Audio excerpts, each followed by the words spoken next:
நீங்க எப்போ டீனேஜ்னு உணர்ந்தீங்க சொல்லுங்க. நம்ம படத்துல ஜாயின் பண்ணதுக்கு அப்புறம் சார் ஏன் அது மாதிரி? நான் இந்த விஷயத்தெல்லாம் நான் நிஜ வாழ்க்கையில அவ்வளவு பண்ணது இல்லை. அவ்வளோ இந்த மாதிரி விஷயம்லாம் சேலஞ்சிங்காக இருந்தது வந்துட்டு நிறைய ஓடி மூச்சு வாங்கி அது எங்க போய் வாங்குனீங்க மூச்சு? படம் பூரா ஓடுறதான். படம் நல்லா ஓடணுங்கிறதுக்காக என்ன பண்ண வீட்டிலிருந்து ஓட விட்டுருப்பேன் நானு. இந்த படமே சேலஞ்சிங்காக தான் இருந்தது சார். அந்த அந்த சப்ஜெக்ட்டு, அந்த ஸ்கிரிப்டு, அந்த எப்படி இதெல்லாம் வேற வேற மாதிரி சொல்றாங்க. Subject, script. நீங்க நான் என்ன சொன்னாலும் மாத்திருவீங்கன்னு எனக்கு தெரியும். எப்படி சொல்றீங்க? எனக்கு இந்த படத்துல சேலஞ்ச் பாத்தீங்கன்னா அந்த டாக் சீன் தான் அங்கிள். அது டாகுக்கு தான்டா சேலஞ்ச். உனக்கு என்ன சேலஞ்ச்? சரி, இந்த படத்துல நடிச்சதை பத்தி என்ன சொல்றீங்க? ரெண்டு பேரும் சேர்ந்து அந்த ஜெமினி பிக்சர்ஸ் மாதிரி நான் பார்த்தோன்னே பயந்துட்டேன் அங்கிள். நான் அவர் மாதிரி ரகடா. அதுக்கடுத்து நீங்க அங்கிள் என்ன அங்கிள் கரெக்ட் தானே ரகடா. இப்ப நான் நிஜத்துல பார்த்தா ரொம்ப ரகடா வில்லன் மாதிரி இருப்பான். என்ன மாதிரி ஒரு புனிதனை நீங்க பார்க்கவே முடியாது. அந்த மாதிரி இதெல்லாம் செல்ஃப் பப்ளிசிட்டி நம்ம தான் பண்ணிக்க வேண்டியதா. அவங்க ரெண்டு பேரும் அங்க என்னடி பண்றாங்க? அல்வாக்குள்ள அண்டா விட்டு கிண்டிட்டு இருக்காங்க அப்படின்னு இந்த பொண்ணு சொல்லிச்சா சார்? ஆமா, நான் வந்து உன்னை செலக்ட் பண்ணும்போது பாவம் இவரு அப்படின்னு நினைச்சியா? நம்ம கிட்ட வந்து மாட்டிக்கிட்டாரு இவரு.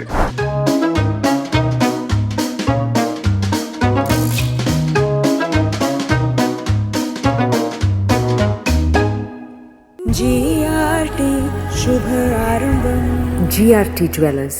Meenakshi Faculty of Pharmacy. Admission open for B.Pharm. Apply now. நம்ம சென்னை சில்க்ஸின் பெருமை மிக ஆடி சேல். தரமான ஆடி, பெருமை மிக ஆடி. நீங்க எப்போ டீனேஜ்னு உணர்ந்தீங்க சொல்லுங்க. நானா சார் நம்ம படத்துல ஜாயின் பண்ணதுக்கு அப்புறம் நானா சார் சார்னு கேட்டேன். உங்க அம்மாவை பேசுவாங்க. நம்ம படத்துல ஜாயின் பண்ணதுக்கு அப்புறம் சார் ஏன் அது மாதிரி? நான் இந்த விஷயத்தெல்லாம் நான் நிஜ வாழ்க்கையில அவ்வளவு பண்ணது இல்லை. அவ்வளோ இந்த மாதிரி விஷயம்லாம் என்னங்கடி இது பண்ணா இருக்கு? நான் சாதாரணமா கேட்கறேன். இந்த மாதிரி விஷயம்லாம் இல்ல சார், பங்க்லாம் நான் அடிச்சது இல்லை சார். சரி, அதுக்கு நம்ம ஷூட்டிங் என்ன சம்மந்தம்? நம்ம ஷூட்டிங் வந்து தான் நான் உணர்ந்தேன்னு சொல்றீங்க. நம்ம படத்துல ஒர்க் பண்ணதுக்கு அப்புறம் நைனிக்காவா நான் இது பண்ணேன்னு சொன்னேன் சார்.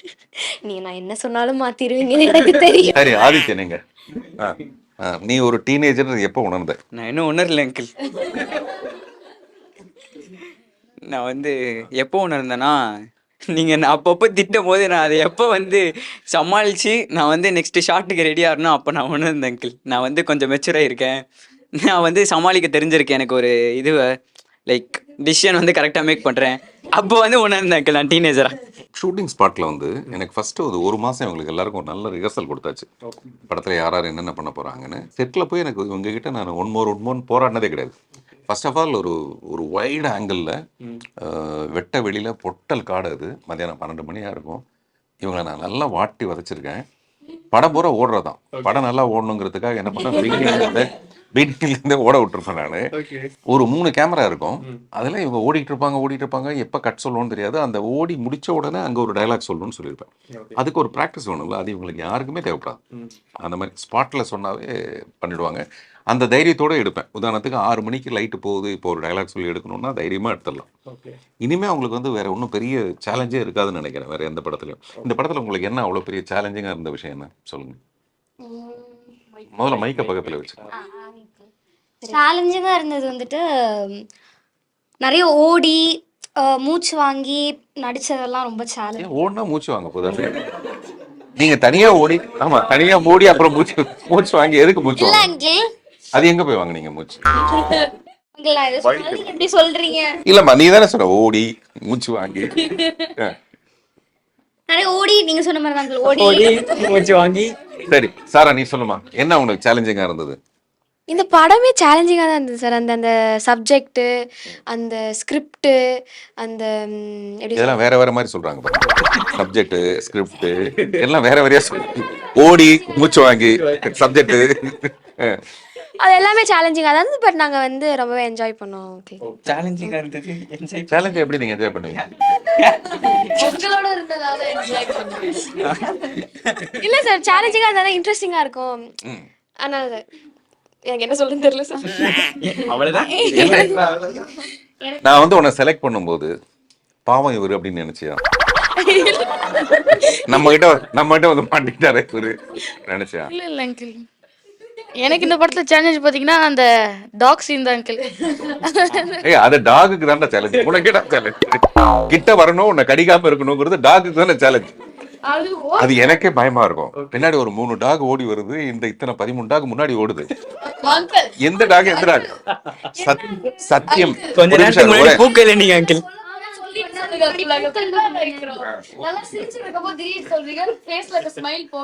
ஒரே நிமிஷம். முந்தா நாள் ஒருத்தன் ரயில்வே ட்ராக்ல போகும்போது பாம்பு அவனை கடிச்சிருச்சு. நியூஸ், நான் பொய் சொல்லல, இவன் பாம்பு எடுத்து 2 தடவை கடிச்சு பாம்பு செத்துருச்சு பீகார்ல. இவன் பாம்பு இவன் 2 தடவை அடிச்சு கோதை கடிச்சிருக்கான். இந்த விஷயம் வந்து பட்டு அவனுக்கு பாம்பு செத்துருச்சு. அதனால இந்த நாய்ங்க 3 பின்னாடி விரட்டும் போது பயம்னா எனக்கு பயமா இருக்கும். ஆனா நான் பயத்தை காட்ட மாட்டேன். அங்கிள் கொஞ்சம் பார்த்து சொல்லுங்க அங்கிள்னா எனக்கு அந்த ஷார்ட் முடிகிற வரைக்கும் அவ்வளோ டென்ஷன் இருக்கும். இப்போ நான் படம் பார்க்கும்போது நினைப்பேன், அந்த நாய்ங்க வந்து அப்போ விரதம் கடிக்க கூடாதுங்கிற ஏதோ ஒரு விரதத்தில் இருந்ததுனால அதுங்க விட்டது, இல்லாட்டி கடிச்சு தீர்த்துருக்கோம். சரி, இந்த படத்தில் நடிச்சதை பத்தி என்ன சொல்ற நீ?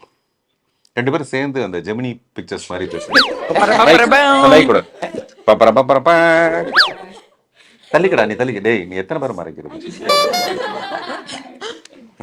ஃபர்ஸ்ட் உங்களை பார்த்தோன்னே பயந்துட்டேன் அங்கிள். நான் அவர் மாதிரி ரகடா. அதுக்கடுத்து நீங்க அங்கிள் என்ன அங்கிள் கரெக்ட் தானே ரகடா. அதுக்கடுத்து ஜாலியா டீன்ஸ் எங்க கூட சேர்ந்து அப்புறம் உங்க கூட பேசி ஜாலியா நீங்க இருப்பீங்க. எங்க கூட சேர்ந்து பசங்களா இருப்பீங்க ஜாலியா. ஷூட்டிங் பண்ண மாதிரி இருக்கு. அதுவும் நடுவுல பண்ணுவோம். நான் உண்மையிலேயே நான் வந்து அதை ரொம்ப கவனமா பார்ப்பேன். எனக்கு வந்து இவங்க வந்ததுல தான் இவங்க என்ன பண்றாங்க.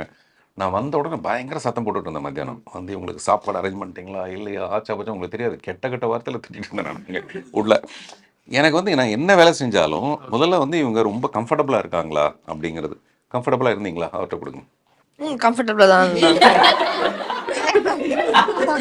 அப்புறம் மைக்க கொடுக்கறது அதை சான்ஸா எடுத்துக்கிட்டு நம்ம ஏதாவது பேசணும். இப்போ வந்து அவர் வேற ஏதோலாம் கேள்வி கேட்பாரு. நான் வந்து இந்த டீன்ஸை பத்தி மட்டுமே நான் சொல்லுவேன். அதான் நம்மளுக்கு அவர் என்ன கேட்டா நமக்கு தானே சொல்லணும். ஸோ டீன்ஸை பத்தி நான் என்ன சொல்ல விரும்புறேன், இல்லாட்டி ஆடியன்ஸ்க்கு என்ன சொல்ல விரும்புறேன்?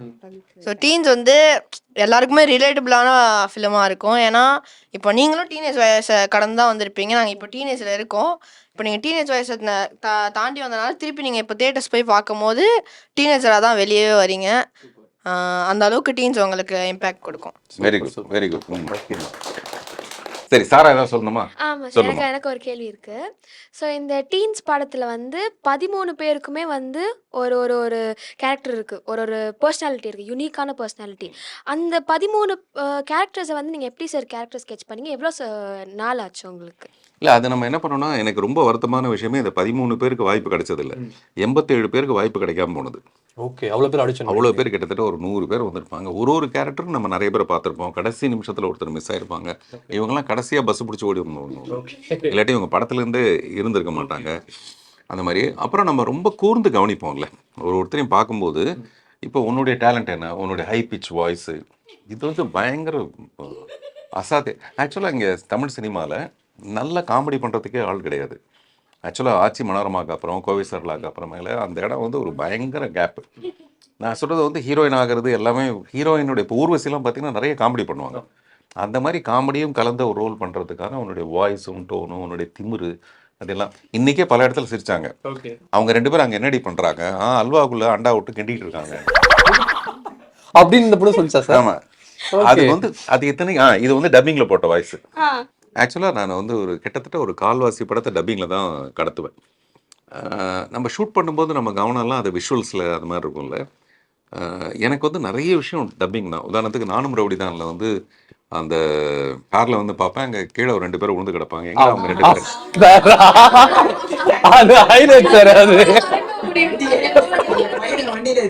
அது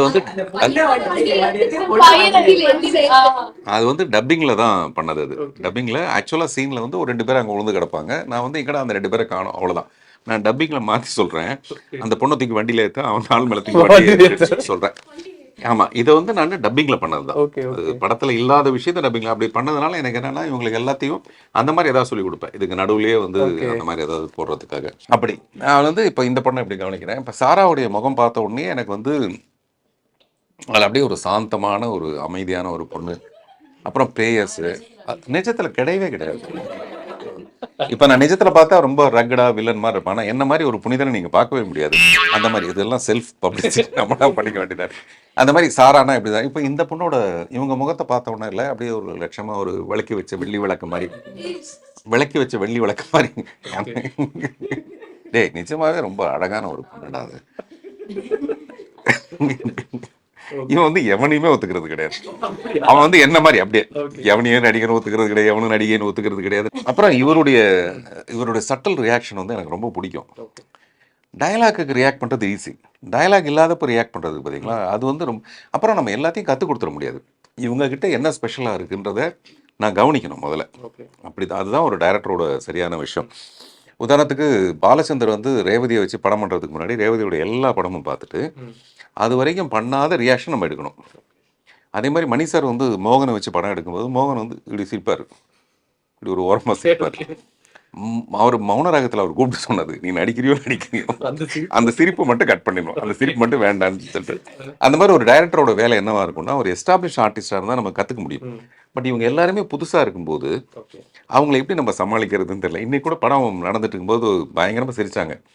இந்த ட்வின்ஸ் 2 பேர் இதில் நடிக்கிறாங்க. அவங்க 2 பேரும் ஓடி வந்து அந்த ரன்னிங் ரேஸில் ஜெயிச்சிருவாங்க. ஏன்டா இதில் கூடவாடா ஒன்றா வந்து நிற்பீங்க அப்படின்னு ஒன்று அவங்க அப்பா அம்மாலாம் சிரிச்சிட்டாங்க. இவங்களை பார்த்த உடனே அப்படியே பக்தி மயமா, பாட்டி மேலே ரொம்ப உயிரை வச்சிருக்க அந்த மாதிரி ஒரு கேரக்டர். இப்போ இந்த பொண்ணை பார்த்த உடனே நமக்கு வந்து கொஞ்சம் லவ் பண்ணலாமா, இந்த பொண்ணை லவ் பண்ண வைக்கலாமா, அந்த மாதிரி ஹே நைனிக்கான ஒரு சாங் ஒன்று இருக்கு. அந்த சிரிப்பை டக்குன்னு ஒரு க்ளோஸ்அப் போட்டார் உனக்கு, ஆனால் அது தெரியும் அந்த பொண்ணுக்கு, அதனால அப்படி சிரிக்கிறாங்க பார்த்தீங்களா, ஃபேவர் ஆகி சிரிக்கிறது. இதெல்லாம் தான் ஒரு பயங்கர புத்திசாலித்தனம். அப்புறம் இந்த படத்துக்குள்ள ஒரு ட்வின்ஸ் இருந்தால் நல்லா இருக்கும்னு நினைச்சேன். பட் ட்வின்ஸ் எல்லாம் கண்டுபிடிக்கிறது கஷ்டமா இருக்குமேன்னு சொல்லிட்டு பார்த்தா இவங்க 2 பேரும் அந்த நேரத்தில் கரெக்டாக வந்து மாட்டினாங்க. அது எனக்கு ரொம்ப கியூரியாசிட்டியாக இருந்தது. இவங்க 2 பேரும் எப்படி நம்ம பயன்படுத்துறது.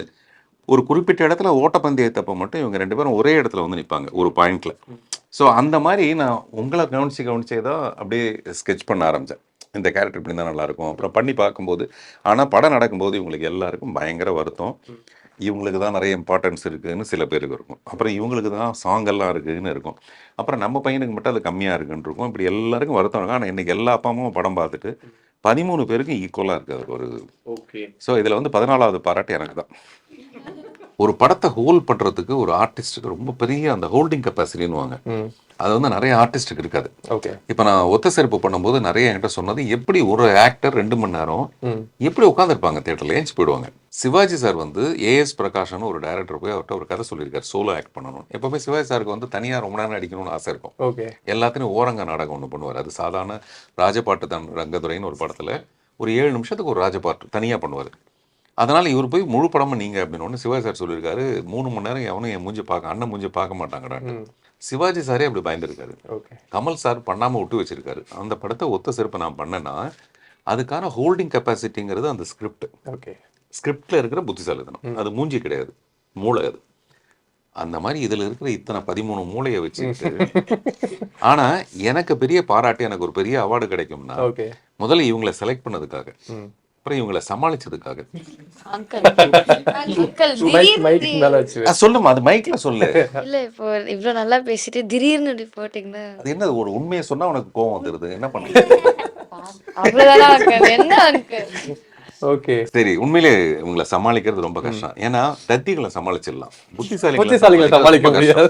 என்ன எவனாலையும் சமாளிக்க முடியாது, எவனாலையும் சமாளிக்க முடியாது. அப்படி இருக்கும் இவங்களை சமாளிக்க முடியாத மாதிரி இருக்கும். நீங்க எல்லாம் பெரிய ஆர்டிஸ்ட் ஆனதுக்கு அப்புறமேல டைரக்டர்லாம் உங்ககிட்ட சாவணும், அந்த சீனை வந்து அவர் சொல்லணும், நீங்க கேள்வி கேட்கணும், இது ஏன் இப்படி இருக்குன்னு கேட்கணும். நந்திதா தாஸ் அப்படிதான் கேட்பாங்க, சௌந்தர்யா அப்படிதான் கேட்பாங்க. பெரிய பெரிய ஆர்டிஸ்ட் வந்து விடவே மாட்டாங்க. அமிதாப் பச்சன்லாம் வந்தாருன்னா அந்த சீன் பேப்பரை 2 மணி நேரம் அவர் படிச்சுட்டு இருப்பாரு. பாக்யராஜ் சார் டைரக்ஷனில் ஆக்கிரி ராசான்னு ஒரு படம், அதில் அவர் சீன் பேப்பரை 2 மணி நேரம் டைரக்டரோட டிஸ்கஸ் பண்ணுவாங்க. எங்கள் டைரக்டர் பயங்கர கோவம் வரும், யோ என்னையா நம்மளை இப்படி பண்ணுறான் அப்படின்னு தமிழில் அவர் சொல்கிறது ஹிந்தியில் அவருக்கு தெரியாது. அதனால அவர் வந்து கம்னு இருப்பார். ஆனால் விட்ட மாட்டார். அந்த 2 மணி நேரம் அந்த சீனை டைரக்டரோட டிஸ்கஸ் பண்ணிட்டு அந்த சீன் பேப்பர் இப்படி வச்சாருன்னா சாயங்காலம் வரைக்கும் ஒரு தடவை கூட அந்த சீன் பேப்பர் எடுக்க மாட்டார். சார் ஷார்ட் ரெடி, கியா ஷாட் விச் ஷாட் அப்படின்னு கேட்பார். அந்த டயலாக் அப்படின்னு சொன்னோன்னா அந்த டயலாக்கை பார்க்காம சொல்லுவார். ஓகே. நான் சொல்கிறது ஆர்டிஸ்டாக இருக்கும்போது டைரக்டரை பயமுறுத்துகிற ஆர்டிஸ்டாக நீங்கள் மாறணும். இப்போ என்ன பயமுறுத்துறதுல வேற விஷயம். முதல்ல இவங்க ஃப்ளோருக்கு வருவாங்களா, இவங்க சாப்பிட்டு முடிச்சாங்களா, சில பேர் கிளைமேக்ஸ் எல்லாம் வரமாட்டாங்க. அந்த மாதிரி ஒருத்தர் அந்த மாதிரி. அதனால் நமக்கு பின்னாடி அது ஒரு பெரிய ஃபினாலேல தான் வருவாங்க. ஓகே. ஸோ வந்து நான் வந்து பார்த்தப்போ வந்து ஷூட் அங்கே மற்ற ஷூட் போயிட்டு இருக்கும் போது இவங்க எல்லாம் பார்த்த உடனே வந்து எனக்கு வந்து என் கிளாஸ் ரூமில் இந்த ஞாபகம் வந்துருச்சு. எனக்கு லிட்டரலி அந்த ஞாபகம் தான் வந்து என்னோட ஸ்கூல் டேஸில் நான் நீங்களாம் கிளாஸ் ரூமில் இருந்தீங்க? நான் இருந்தேன். இல்லை ஒன்று உள்ளே உட்காந்துருப்பேன், இல்லை வெளியே நிற்க வச்சிருப்பாங்க, ஏதாவது ஒன்று நடக்கும். ஆனால் இவங்க எல்லாரும் பார்க்கும்போது இன்னொரு விஷயம் என்னன்னா கொஞ்சம் பொறாமையாக இருக்குது. இவங்களுக்கு கிடைச்ச அந்த ஒரு எக்ஸ்போஷர் ஆகட்டும், அந்த டேலண்ட். இப்போ இப்போ நான் படிக்கும் போதெல்லாம் படம் பார்க்க போனாலே நம்மளாம் என்ன சேர்க்க முடியாது. நான் வந்து ரொம்ப ஒழுங்காக படிக்கிற ஒரு பையன். கிளாஸ் ரூம் விட்டு வெளியில் போக மாட்டேன். நான் சினிமாவில் பண்ணுற கலாட்டெல்லாம் பார்த்துட்டு நான் வந்து அப்படிப்பட்ட பையனே கிடையாது. இவ்வளோ ஒழுங்கு. உங்கள் டீனேஜில் நீங்கள் அப்படி தான் இருந்தீங்க? ஆமாங்க. டீனேஜில் எனக்கு வந்து என்னன்னே தெரியாது. வெளியில் போய் கில்லி ஆட தெரியாது, கோலி ஆட தெரியாது, காத்தாடி விட்டது கிடையாது. ஜன்னல் வழியாக தான் என்னோட உலகமே. ஓகே. எனக்கு வந்து 2 பட்டர் பிஸ்கெட்டு, ஒரு பால் வாங்கி கொடுத்துருவாங்க, எடுத்து கொடுத்துருவாங்க எங்கள் அம்மா. ட்ரேடு, செஸ்ஸு, கேரம் போர்டு, இது மட்டும்தான் என்னுடைய விளையாட்டு. ஓகே. இந்த அவுட்டோர் கேம்க்கே போனது கிடையாது நான். என்னுடைய டீனேஜ் ரொம்ப சோகமான ஒரு சிங்கிள் வயலின் அப்படியே வாசிக்கலாம், அந்த மாதிரியான ஒரு சோகம். இவங்கெல்லாம் பாருங்க ஜாலியாக இருக்காங்க. ஓகே, அவ்வளோதானே. நம்மளுடைய கேள்விகள்லாம் நல்லா இருந்தது, சந்தோஷமாக இருந்தது.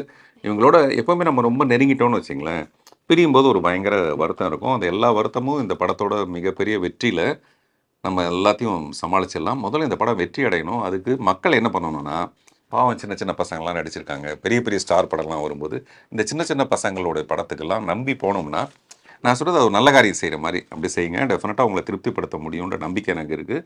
அதுக்கான சூப்பர் ஸ்டார்ஸ் இங்கே தான் இருக்காங்க. Thank you. Thank you sir. Thank you sir. Thank you. GRT Shubh आरंभम GRT Jewelers. Meenakshi Faculty of Pharmacy. Admission open for B.Pharm. Apply now. நம்ம சென்னை சில்க்ஸின் பெருமை மிகு ஆடி சேல். தரமான ஆடி, பெருமை மிகு ஆடி.